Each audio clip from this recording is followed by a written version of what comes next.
I've got over in Clippers Rockets, and that's purely just like a numbers play. This is a weird number at 218. It's based off mostly of Houston's defense, which is the better part of their team so far, and it's a credit to Ime Udoka that their defense is actually hanging in there. They do have, I will say, the 23rd ranked overall strength of schedule, and defensively the 20th ranked defensive strength of schedule. Houston's a little fraudulent. Like, I think Houston's going to be way better. And, like, this is a good start for them to get way better, right? Like, they can get upwards of 30 wins. They're probably going to hit their win total over. I bet out of an under that I bet early in preseason.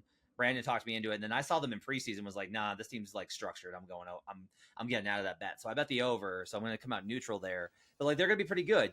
They're also not 6-3 good. Like, every statistical marker that we've got, strength of schedule, net rating, offense, defense, everything says that this team isn't that good.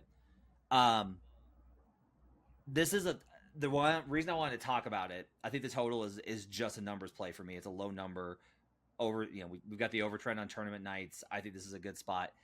I wrote on the Clippers after the Tuesday night game versus the Nuggets. And I wrote that they've probably turned a corner. And I immediately after that game, like I was like, who are they playing next? I was like, Houston. I was like, okay, good. I was like, they're at home. They're facing Houston. This is a really good spot.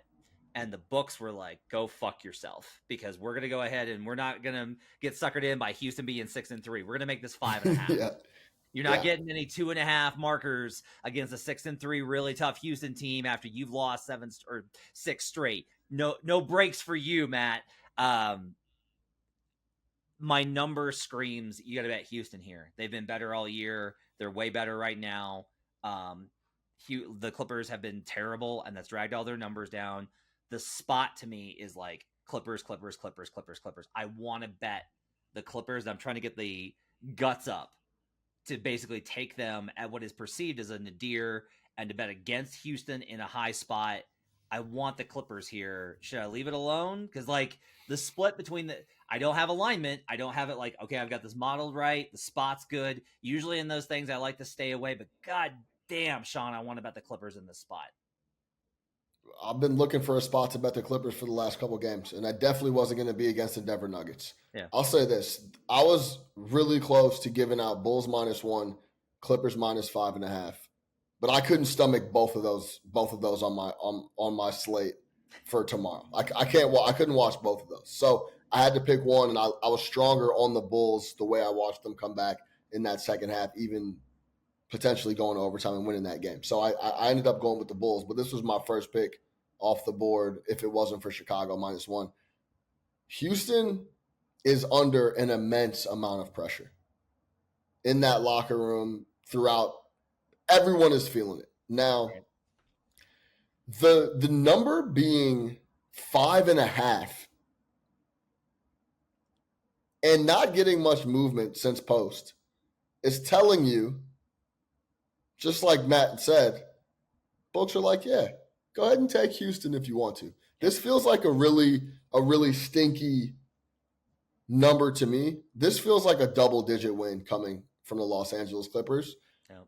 I'm going to have to wait until I can dig in a little bit and I get finalization on who's going to play and who's not going to play. Right. And then maybe I'll have a Clippers slip. But after this game, after Houston, they go to San Antonio for a home-and-home in San Antonio against Wemby and the boys. I'll tell you this. If they lose this game at home to Houston, I will have multiple units on the Clippers team total side in San Antonio. Smash spot. Absolute smash spot there. So if you don't feel comfortable and you want to watch and see how this game shakes, this might be one of those spots where you wait live and just see how the game is rolling. But I would be, there's no way, shape, or form would I be on Houston in this spot. The desperation is going to be oozing off of the Houston Rockets or the Clippers. And if we're being honest, they played pretty well against Denver the other night. I know a lot of people are rooting for Harden and the gang to lose every night. They played really well against Denver, and we're in a really good spot to get the W, but just absolutely couldn't close it out PG had a rough close to the game if you go back and watch that. So, yeah, this is Clippers all day or nothing for me. And if they do take it out, boy, oh boy, I can't wait to bet them against San Antonio.